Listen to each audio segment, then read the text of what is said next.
So we're talking about, mentioned we started 2 weeks ago, we started talking about the purchase of the land, the negotiation. Oh, before the purchase, you need a negotiation. We're on page 107 in the stone. There's a joke. Okay, I don't know if this joke is funny. Okay, there's a joke. The Chabad had an attorney in 1987 when 1985 when they had the not Chabad Greenwich, the headquarters of Chabad, when there was a dispute with the Rebbe's books. So without getting into that whole dispute, the bottom line is Chabad won, and when they won, they made a party. Of course, Chassid didn't like the party, so they invited the attorney to speak. His name is Nat Lewin. He's from D.C. So he said like this. He said, once upon a time, there was a lawyer, an architect, and a doctor, and they were talking. And they said, whose profession is the most ancient profession of the three? So the architect said, of course, it's mine, because God told Noach to build an ark. How do you build an ark without an architect? So the doctor says, no.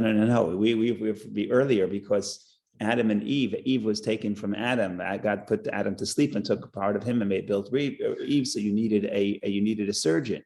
So the physician must have been there. So it must have been the doctor. So the lawyer says, no. I'm way before.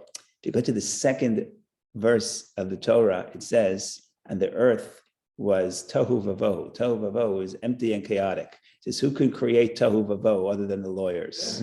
So that's the joke the lawyer said. But I'm just thinking about it, because here we're talking about. I said we're going to talk about real estate, but really before the real estate, we're talking about the negotiation. So the negotiation is, I guess, the lawyer's domain. But Abraham was pretty good at that, as we discussed. So what we were mentioning last week, and last time we offered one interpretation. I want to give one more.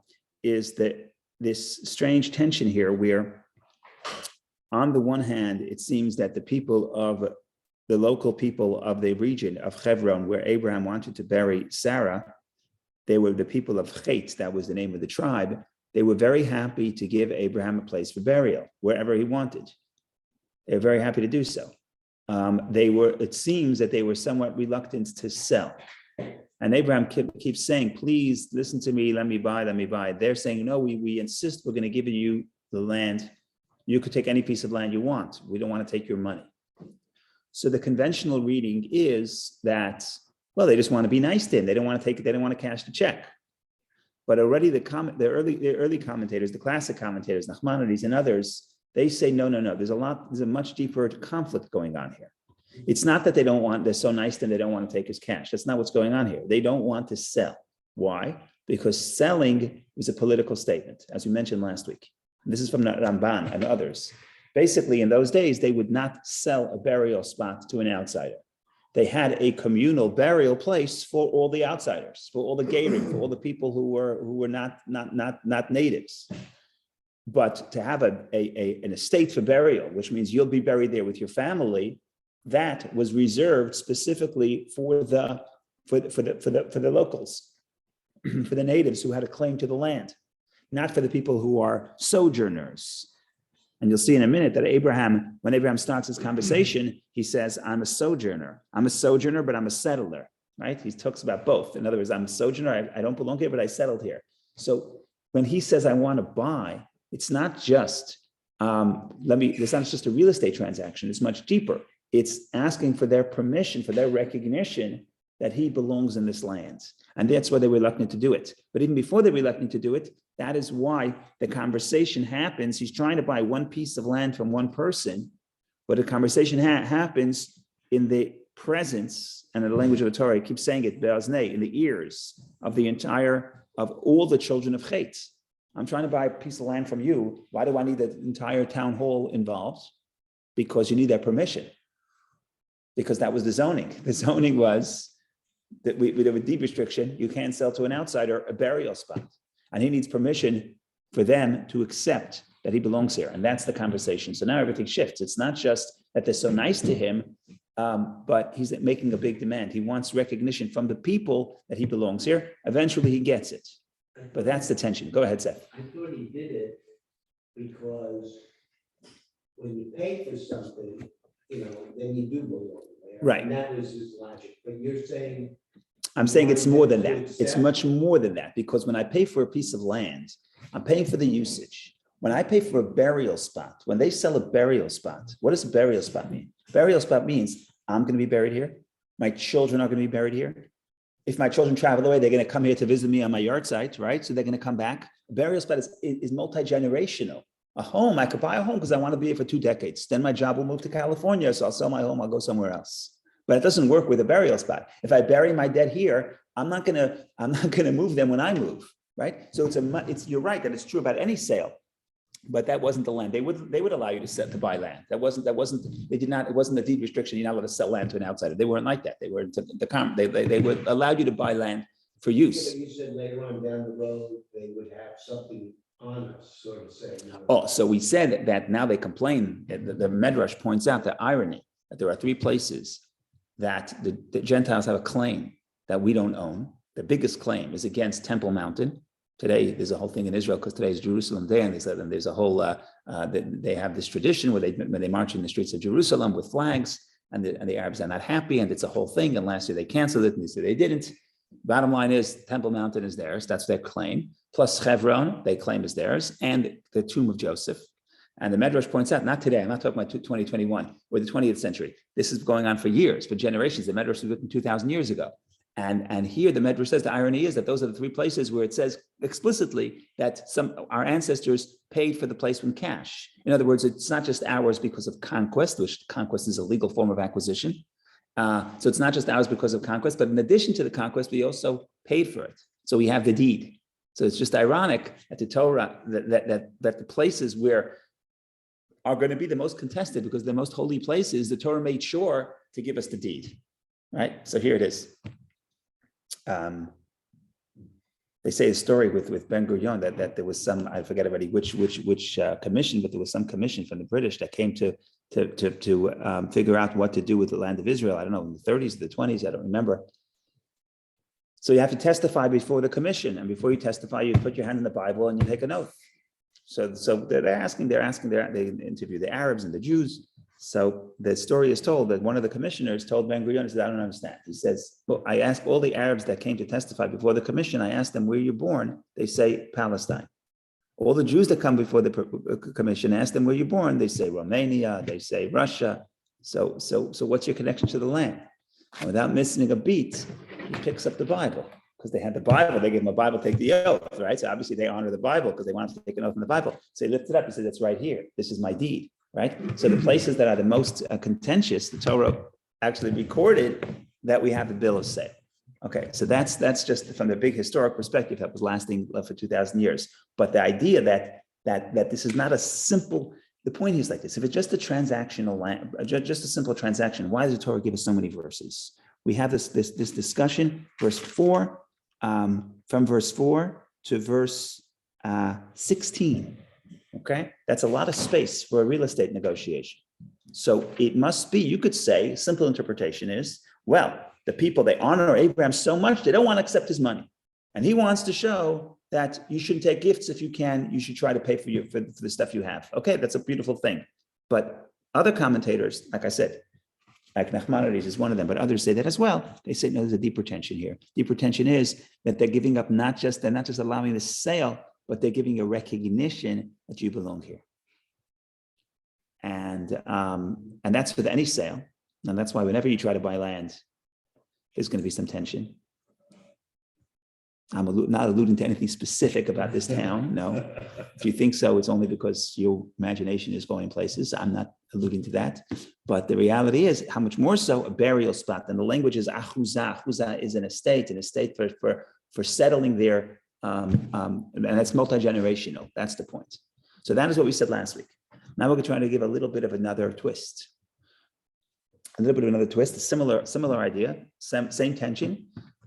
Same idea that Abraham is asking for something that to them was not acceptable, and Abraham is sort of shifting their perspective. So what we said last time is Abraham is shifting their perspective that he belongs here. But we're going to give a little bit of different, more of a spiritual twist. So if you look at the verses, you see that what they tell him, right? He says in verse 4, if you're looking at the stone, it's page 107. So verse 4, it says, I am an alien and a resident among you. Grant me an estate for a burial site with you, that I may bury my dead from before me.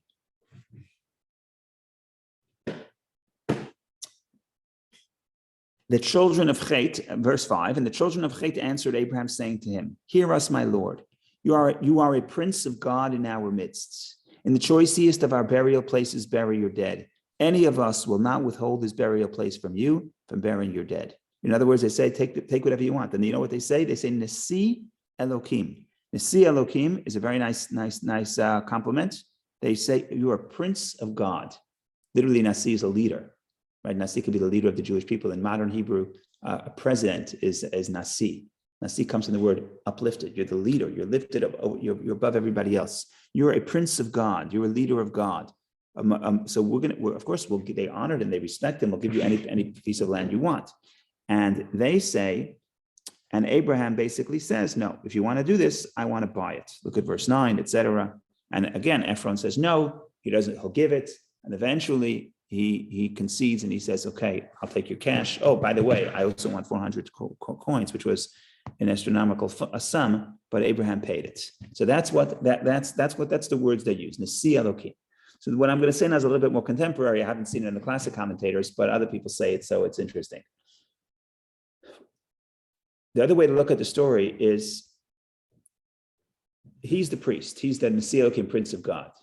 Prince of God, in their mind, the Prince of God should not get involved in day-to-day life, or day-to-day politics, right? Because you're the Prince of God. Go to the church, go to the house of worship, and you worry about spiritual matters. Don't worry about regular daily civil life. Don't worry about taxes. Don't worry about who's going to pick up the garbage. It's not for you. You belong in the spiritual realm. Now, the problem is if you own land, you're a landowner.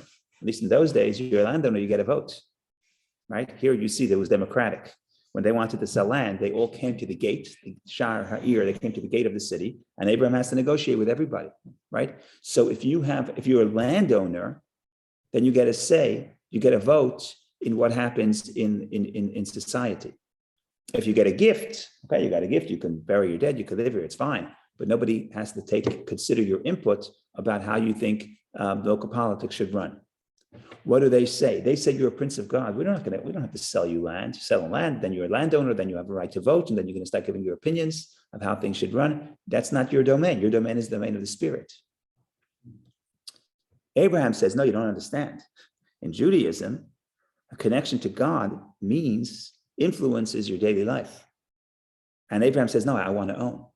I want to have a say about the town budget and how life should function and when we pick up the garbage and policy for the local policy, because that's the idea of Judaism, where the principle of the spirituality is not an abstract thing. It influences the way you live.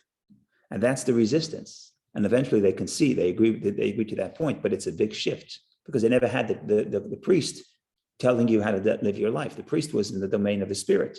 So once a week you go and you serve however often they did it, but then you go into the realm of the spiritual. But there's a divide between the spiritual and the physical. And now this theme that you see that Abraham is against the divide between the spiritual and the physical, which is why Judaism is, it's actually a theme that continues throughout the Parsha. So we can actually show it later on in the Parsha. But that is another way of reading the tension here, where they say, we'll give you anything you want. You're a prince of God. You can have things, but you can't own land.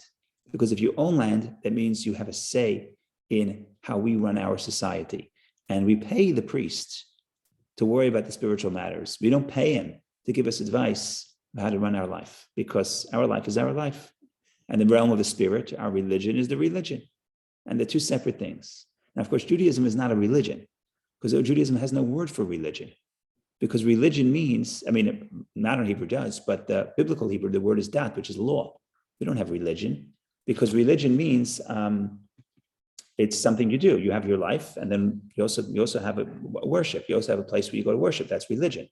But in Judaism's perspective, no, there's no designated area of life that's called religion. In all your areas, you have to be serve God, right? You have to be you bring the spirituality to every corner of life. There's no unique area of your life which is called, oh, this is my spiritual life. Every part is infused with your spiritual life. That we get from Abraham. And that conflict plays out right here, where they say you're the prince of God. You don't need a right to vote. It's just not your thing, right? You should go to the study hall. You should go to philosophy department and mix out of our life. And Abraham says, no, I don't take gifts. I only buy land. But it really means I want a right to vote. That's the other way of looking at it. So that's two options of how to look at what's the underlying tension here. Both are interesting. So I figured you have a choice now.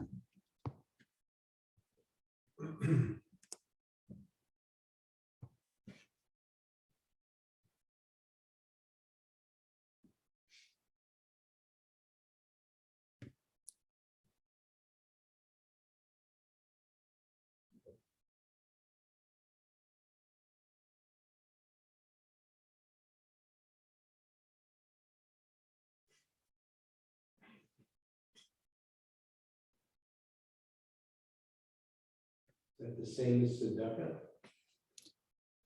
Tzedakah is a similar thing. In other words, tzedakah is the implementation of your spiritual values in the physical world, right? So that's it's interesting when you look at we read it in last parasha when God wants to say why he chose Abraham. So if I ask you, why did God choose Abraham?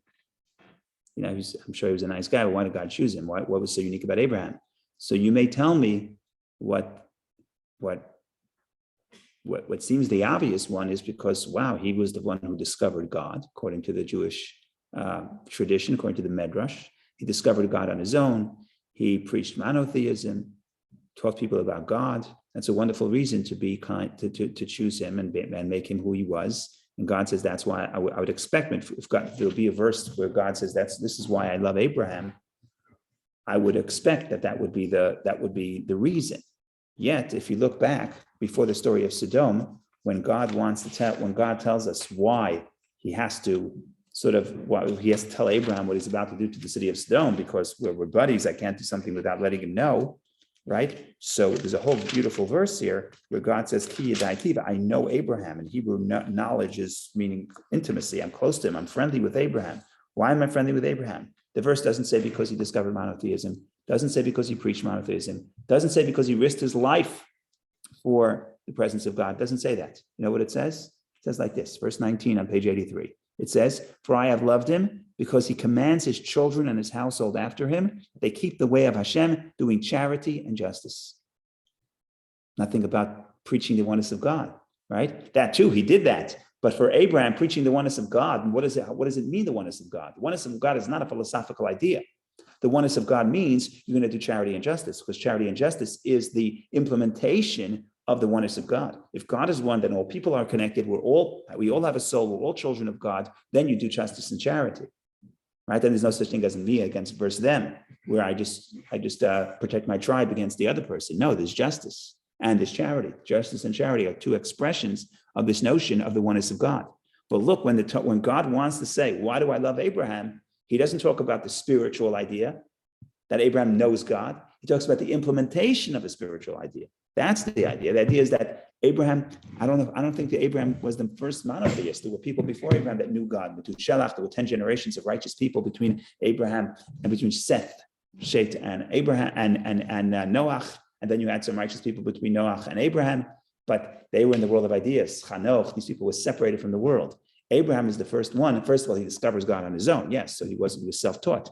He discovered God on his own. No one taught it to him. But more importantly, his notion of the oneness of God translates itself in the practical, in the real world, justice and charity. So I can have an idea, but it doesn't influence the way I live. And that's why God loves Abraham.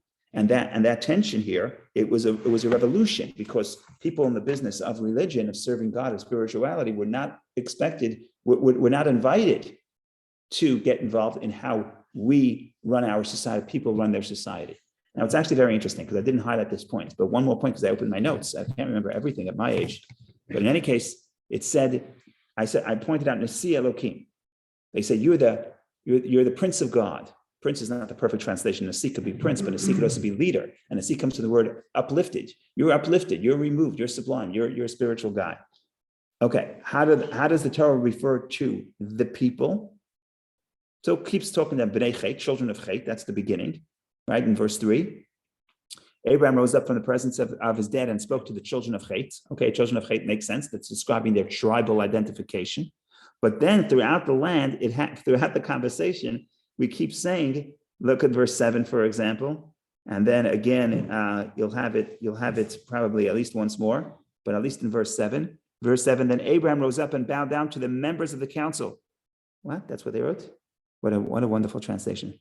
They translate this, then Abraham rose up and bowed down to the members of the council, to the children of Chet.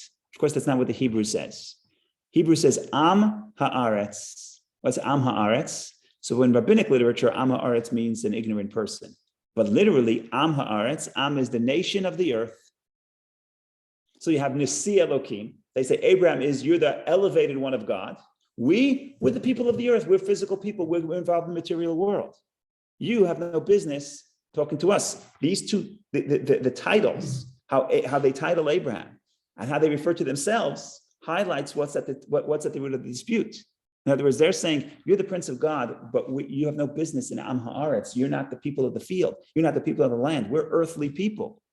So we pay you to be spiritual, but we don't pay you to get involved and tell us how the traffic pattern should be on Greenwich Avenue, or what time you should pick up the garbage, or when the ferry should start operating, because it's none of your business. You're a man of spirit. We're people of the land. And Abraham says, no, I want to buy. I want to vote.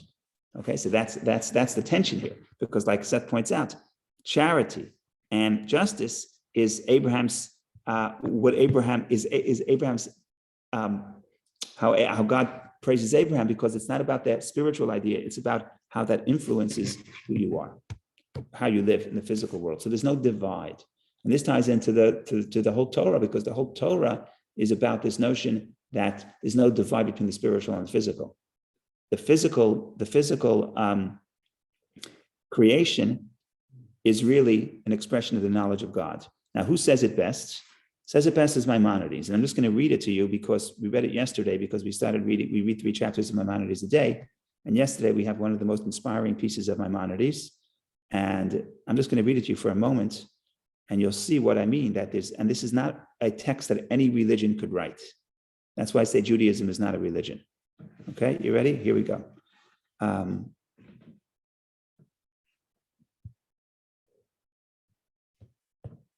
long as I can find it, of course.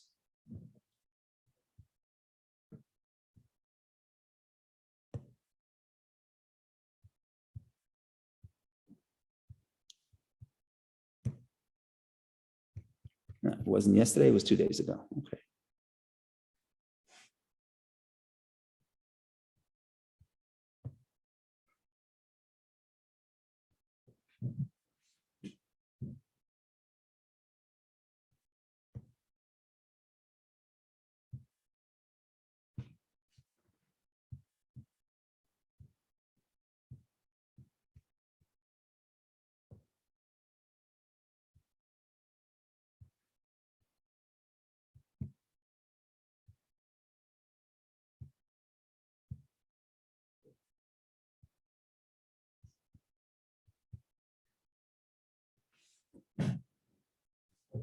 Okay, give me just 1 second.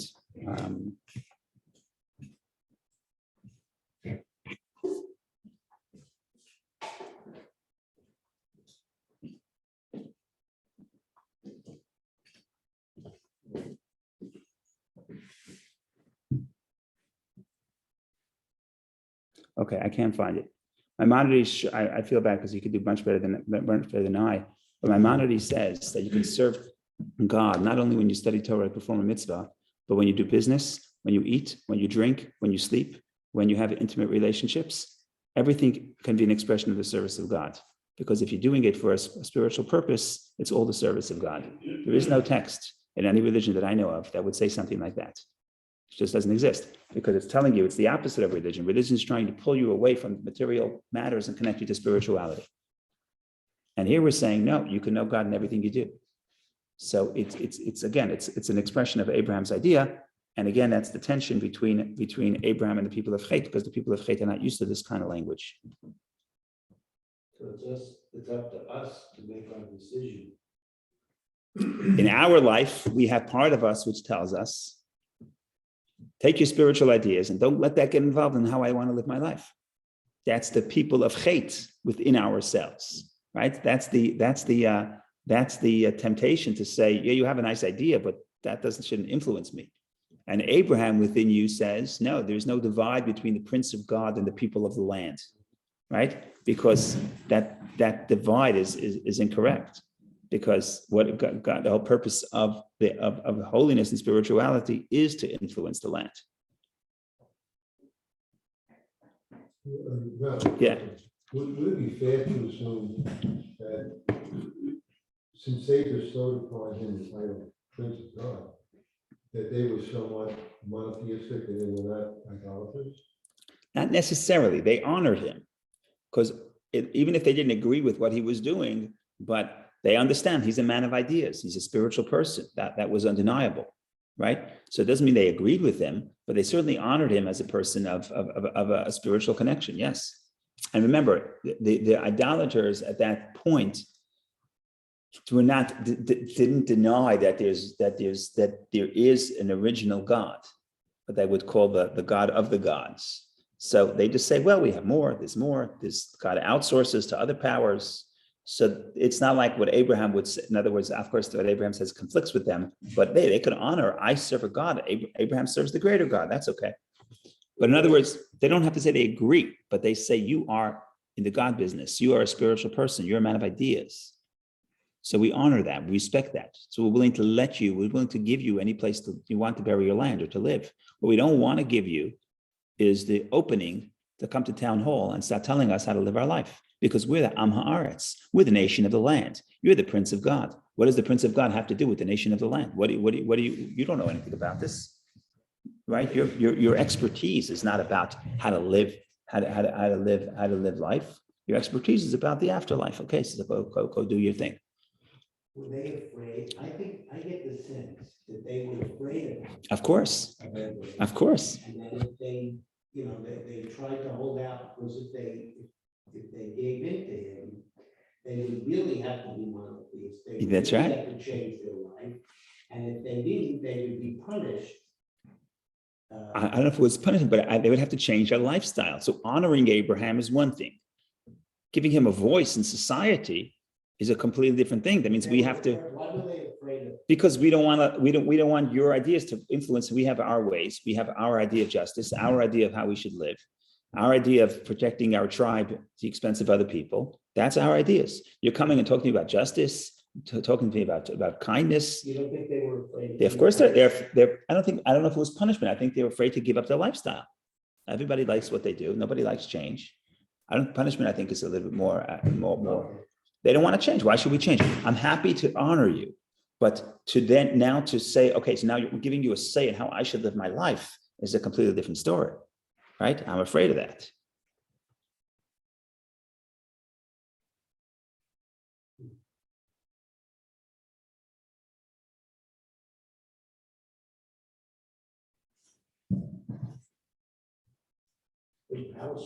Yeah.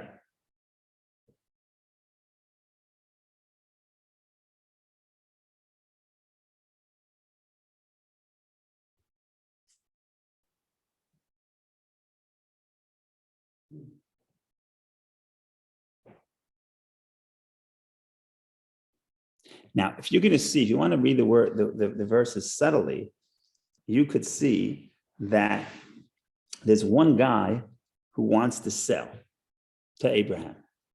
Now, the cynical view is he wants to sell Abraham because he wants to cash in. Ephraim ben Sochar, the guy who sells it to him. So Abraham asks just for the cave. That guy says, I'll sell you the cave and the land.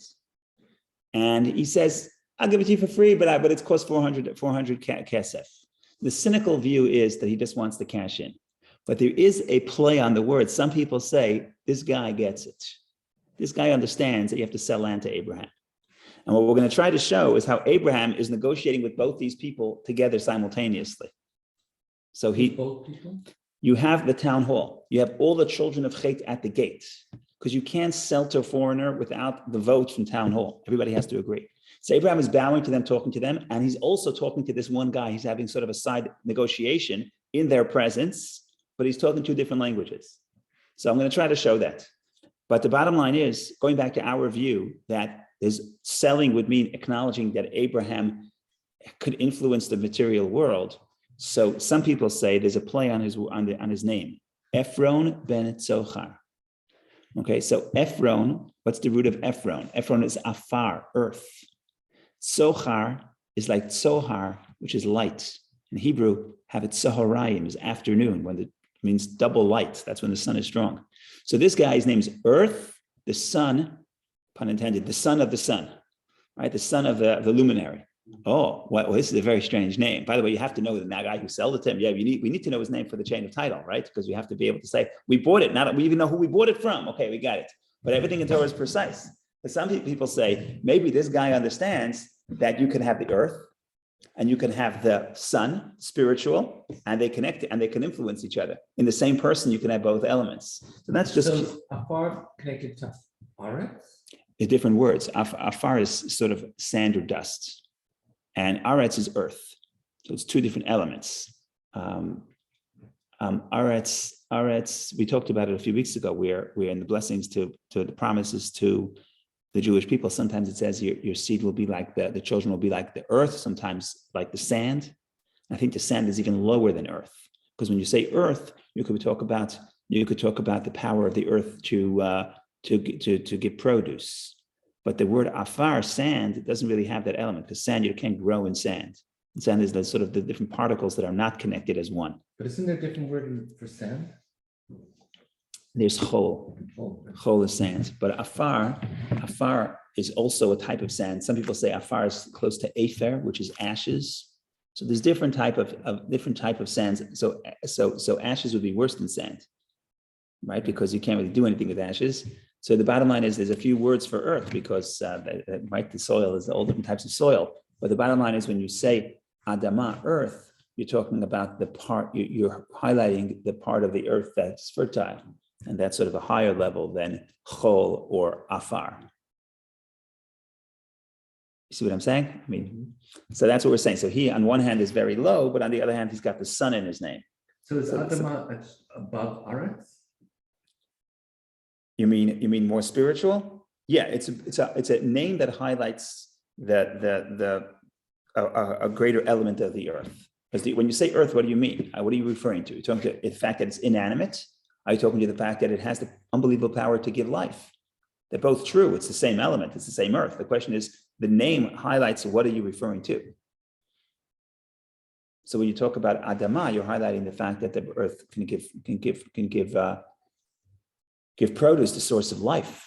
When you talk about afar or chol, you're talking about the element that it's just a mineral. It's just a physical thing. So when Adam comes from Adama, how does that work? So Adama is an interesting word because we say Adam is called Adama because it comes from the earth. Now, but it's not the lowest. It's not the lowest title of the earth. It's the earth. Earth is a beautiful place. Earth gives produce, etc.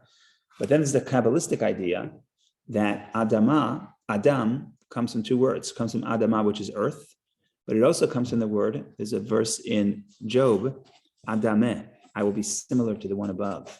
So we're Adam because we're a combination. On one hand, we're from the earth, the physical part of ourselves. The body is from the earth, but we're also similar to the one above because God creates the soul, and the soul is in God's image. So because of our soul, we're similar to God.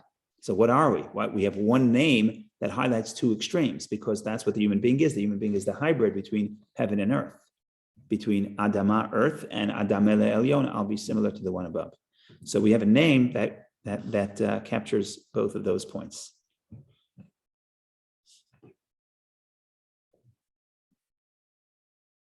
Isn't Ephron also in the modern land of Israel? I'm trying to remember. Isn't there a place in Israel called Ephron? I don't know. Ephron? I don't know. Is Etzion? Maybe I'm thinking of Ephrat. Ephrat, yeah, that's with an aleph. Ephrat is with an aleph. This is the ayin. It means a different thing. Ephrat, I think, comes from the word, one of the words for I gold. just spent 4 weeks in this. I'm pretty sure. Could be. Ephron. Okay, it'll come to me. And then Ellie, I think, is talked to me about it.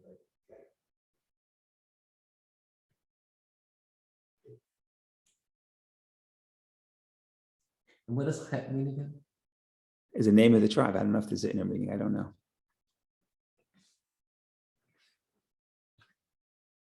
Is Het a letter? It is. You can spell it. Yeah.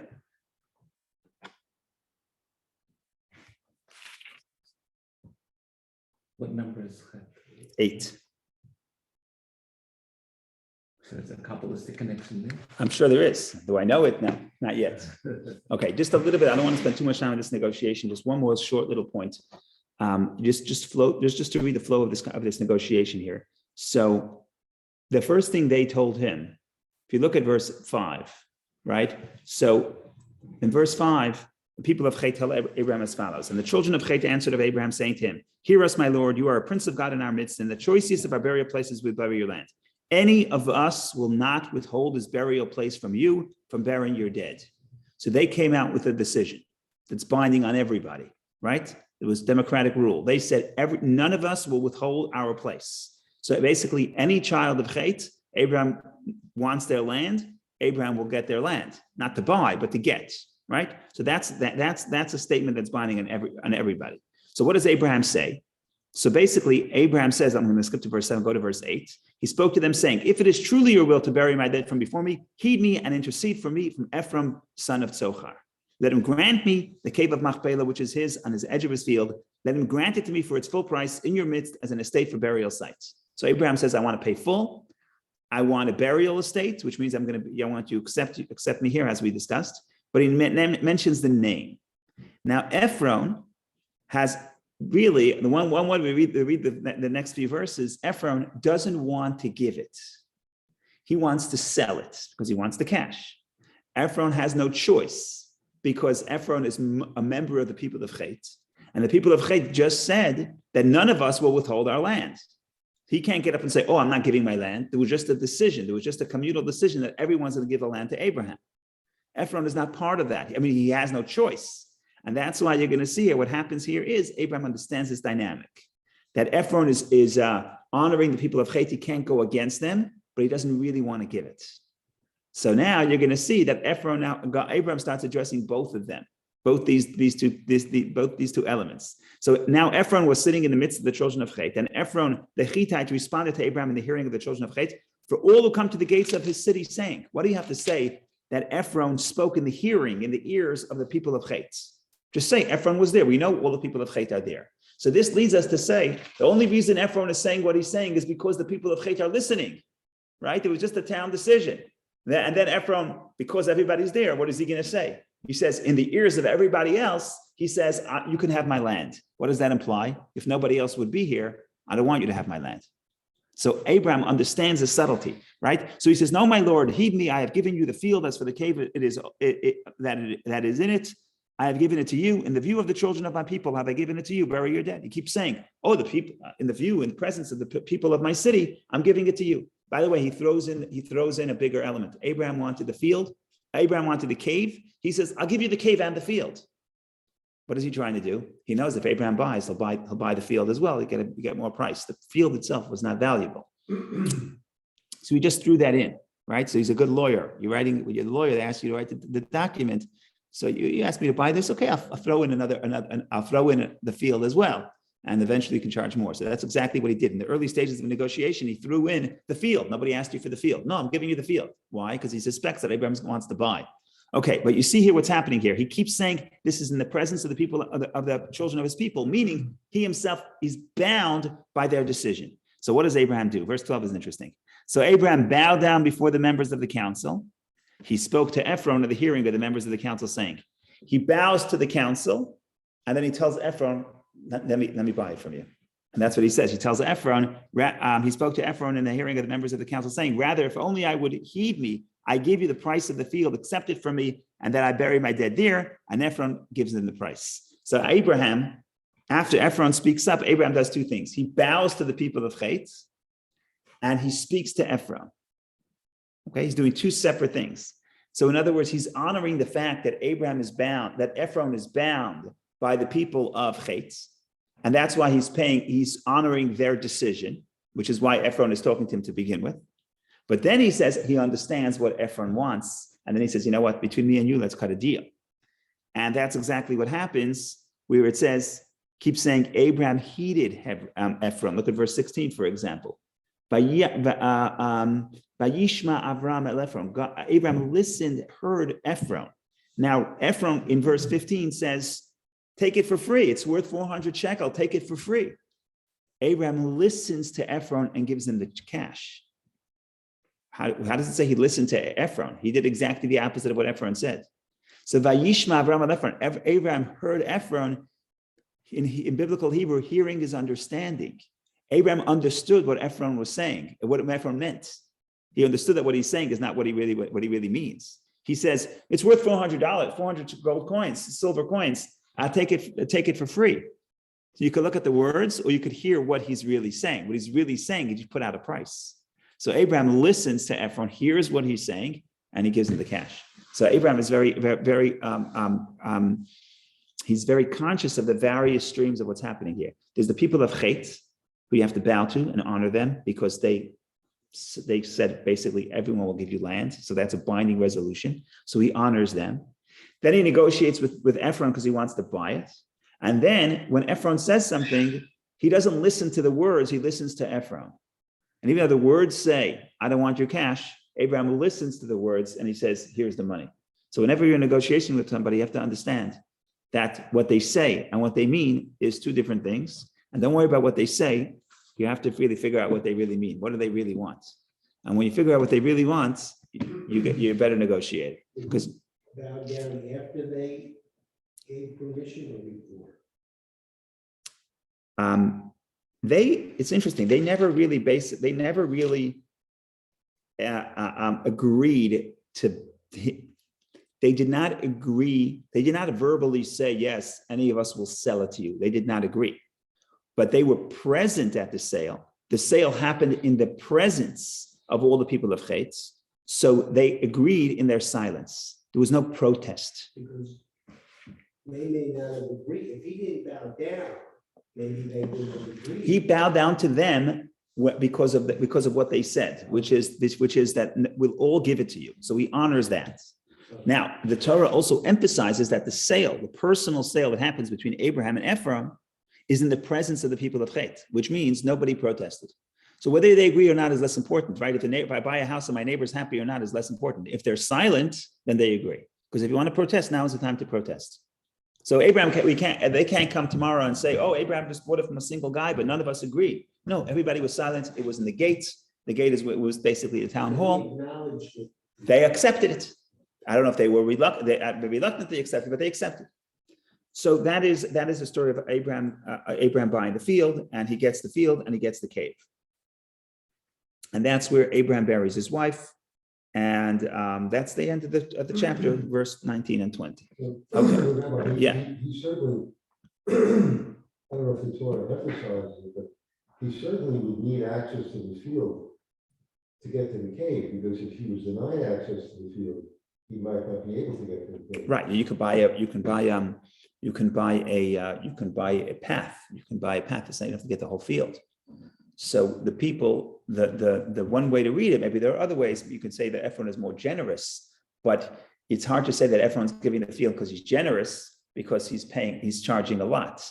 So Ephron is also a shrewd businessman. Ephron also understands that if this guy wants the cave, right? If you have a piece of real estate that one is desirable and one is less desirable.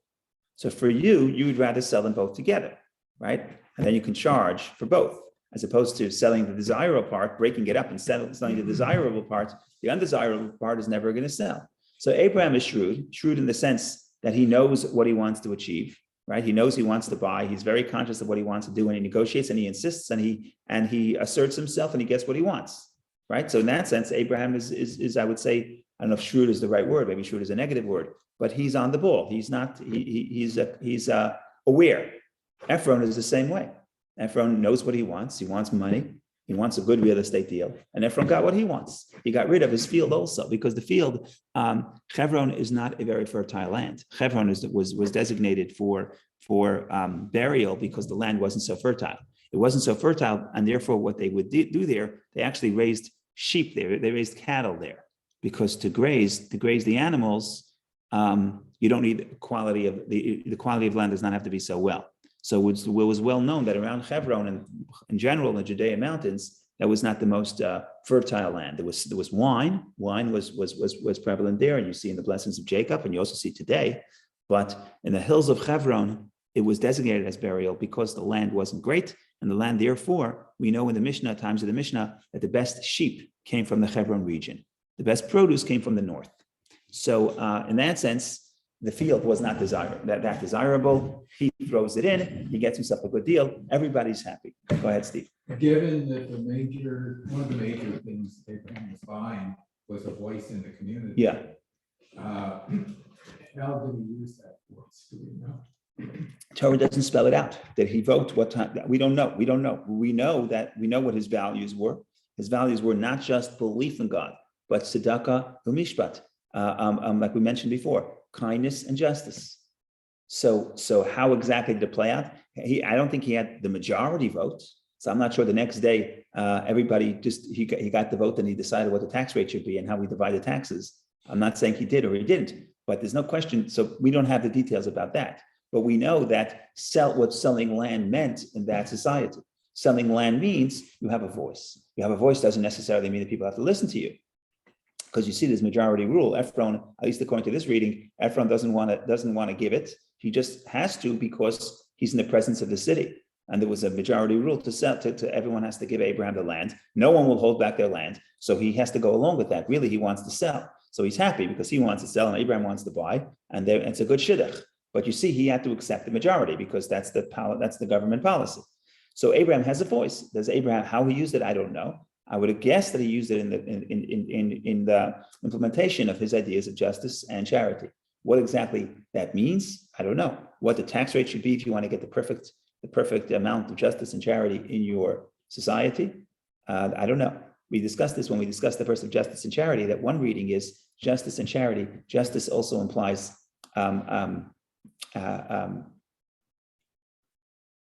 private property.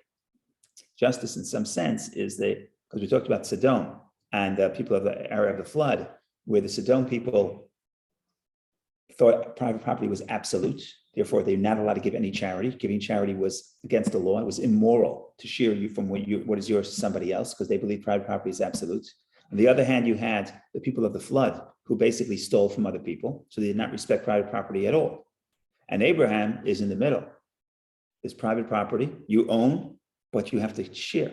It's yours, but you have to share.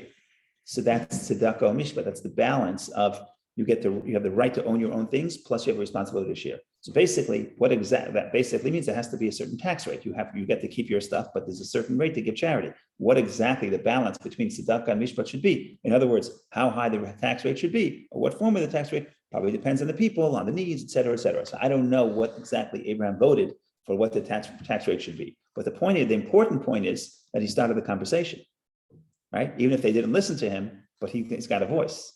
He's got a voice. They have to. Then that's already the influencing of society. But the short answer, that was just a long way of saying I have no idea. So that was yes. Does Ephron show up anymore in the Torah? No. And does he show up in the Midrash? I can't say no because I don't remember, but I have not. The fact that I have not seen is no evidence, right? They asked me, did someone kill his friend? I didn't see. It doesn't mean it happened or not. No. And like Steve says, you can't prove a negative, right? That's what you tell me. Yeah, can't prove a negative. So I can't tell you that it's not in the Midrash. I could tell you that it's not in the 5 books of Moses. That much I can tell you, I think.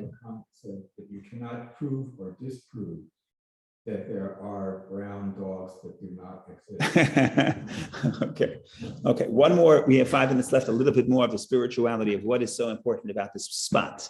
So we say, well, he wanted this cave because the tradition is, it's not written explicitly in the Torah, but the tradition is that that's where Abraham and Adam and Eve were buried. That's the tradition. That's why it's desirable. By the way, the commentaries, not from me, this goes back to the 13th century. The commentaries say, one of the things we learn from Abraham is if you want to buy land, do not show enthusiasm. If you show enthusiasm, the price goes up. Abraham does not come to the people of Chet and say, could you please sell me the Ephron's land? If he would do that, the price goes up. What he does is, I want to buy land, and he lands. And say, which one you want? Okay, fine, let's take Ephron's. But he doesn't come in enthusiastic about that land. So if you're going to ever buy real estate and you're very excited about the land, the more you show it, the more you're going to pay. So that's something that Abraham knew. And the commentators, specifically that Al-Bag, I think he lived in the 13th century, he writes that as one of the takeaways from the story. Because he has this whole thing, what are the takeaways from every story? And some of them are very practical. This is one of the very practical takeaways. Don't show enthusiasm when you're about to buy land because you're going to overpay. How did I get here? Oh, so that's the spirit. That's the sort of not mystical. That's the traditional reason why Abraham likes this land. But the Torah itself doesn't say what's so special about the cave. It doesn't say. The only thing the Torah tells us about the cave is it's Ma'arat HaMachpelah. It's the double cave. Okay, double cave. That's the only thing it says. So therefore, the mystics, the Kabbalists, and the Hasidic masters say that itself, there must be some message in what the Torah tells us. Yes, I know the Torah. We know the tradition is Abraham and Adam and Eve are mentioned there, are buried there. But you need to tell us something about the double cave. What there has to be something unique about this term, double cave. And what does double cave mean? And you'll see in a minute. There's a Talmudic dispute of what double cave means. But more importantly, what does a double cave mean? What is the spiritual significance of a double cave? And what's the lesson for us? Go ahead. Preserve the body, protects it from the rain, because if it didn't. So that's a cave. That's a cave. And the people there are very important. Okay, so that's double. What's double? So I'm going to get to that. So before we even get to that, we want to go talk about the simple interpretation. We're going to get to the mystical interpretation. What is double cave? Says the Medrash. The Talmud says there's two interpretations. Okay, I ask you, what does double cave mean? If you say double cave, what do you mean? Two caves. That's two caves. That's not a double cave. Twice as much space. Okay, so there's two interpretations. One, thickness of. So one interpretation is that is literally in the language of the Talmud, it's a home on top of another home. What's a cave? A cave is a mountain. You have a hole in the mountain. In other words, an empty space, a cavity in the mountain, and then another cavity on top of it. So you have a house. You have two caves. You have a cave, a house, and a 2 stories. Basically, 2 stories. That's double cave. That's one interpretation. Another interpretation, no, it's not 2 stories. What is it? It's a room within a room. So you go into one room, that's the cave, that's one cave. And double cave is, after you go into one room, there's another cavity, there's another room behind that. That's the big Talmudic dispute. Could it also be a singular cave that has 2 entrances? The problem would be Ma'arat HaMachpelah, double cave. Yeah, that would be double entrances. And when Neil said 2 caves is not, it's a double cave, it's 2 caves, it's not one cave that is double. The sages seem to be saying, they insist, you're right, I agree with you that double cave can mean anything, but you see what the sages of the Talmud say. The sages of the Talmud, by giving you only these 2 choices, a home, opening a house and another house on top, in other words, 2 stories, or one room within another room, if those are the only 2 options they're giving us, it means that what they're telling us is we're not talking about 2 caves, we're not talking about 2 entrances. We're talking about one cave that's double. One cave, Ma'arat HaMachpelah, the double cave, not 2 caves. I could say double bicycle. You mean 2 bicycles or a bicycle with 2 seats, right? So they're taking the point, they're taking the perspective that double cave means one cave, but the cave itself is doubled. How is it doubled? Either one on top of the other or one within the other, or one deeper than the other. So what does this mean in the mystical sense? So here the Hasidic masters say something interesting. This is not from Chabad, it's from other Hasidic sources, but it's still interesting. So they say, okay, so the cave of Machpelah is a holy space. So if you want to look at this cave and say this cave is the embodiment of what's holiness mean. So the first thing you have to understand about life is that, remember, we're talking about a burial place. Burial place is where you come and you think about what life is about. Double cave tells you that every person, we're double. We have 2 dimensions. We have the physical, and on top of the physical is the spiritual. So I have physical needs. Yes, that's true. But that doesn't define me because I also have a second story. There's 2 stories of my life. I have my physical needs, but I also have my spiritual needs. And that's the first message, that's the first opinion of the Talmud. Cave of Machpelah is a double cave, and the message is the spiritual. The reason why this is holy is because it's a physical embodiment of what life is, which is we are 2-dimensional. 2-dimensional in the sense one on top of the other. We have our physical needs, and above that is our spiritual needs. And you can't ignore one without the other. We have both. We're multi-layered. That's the first opinion of the Talmud, which means that's the first step to understand. I have a body and soul. Once I understand that, then I look at the world outside of me. And then I see not just me, but every person I'm looking at and every experience that's in the world has double dimension, external dimension and an inner dimension. That's the home room within a room. Everything you look at, I can look at the externality. It's just here. It's a physical thing. It's either a help or it's a distraction or it's an obstacle. That's all external. There's a deeper dimension. The deeper dimension is what is the soul? What is the purpose? What is the meaning of this experience or even of this person? Because this person also, when I interact with you, there's the externality. I look at you, I see your body. Internally is your soul. So when the Talmud is saying double soul, double cave, and the Talmud is offering two opinions of what double cave is, either one on top of the other. First they say one on top of the other. That's the first opinion. And the second opinion is one within the other. So the Kabbalists say that's the way I'm supposed to live life. This is a symbol to what is the holiness of that space. I'm a double cave. I myself have two stories. And when I understand, when I sense my own spiritual side, then when I look at you, I also see the externality of you or of the experience, every physical experience. And then I can go deeper in and see the soul of the experience or the thing that I'm facing. Now, everything has a soul, everything has a purpose. You have the physical manifestation of the thing, and then you say, why is it really here? What's the deeper meaning? Everything has a purpose. Even evil has a purpose. The externality of evil is that it's a distraction. The internal soul of evil is it's here to increase my commitment to good, right? So it's a total different story, but that's the inner dimension. But I can't see the inner dimension in the world outside of me before I identify the inner dimension within myself. Within myself, it's above me. So that's the double cave. And that's why the Torah doesn't have to tell you that this is the place that Adam and Eve are buried. It doesn't have to say so explicitly, because just saying the double cave itself already has a spiritual message, which highlights the importance and the holiness of that space. So ladies and gentlemen, that's the story in short. Thank you for joining. We see each other in good health next week. Comments, questions, of course, always.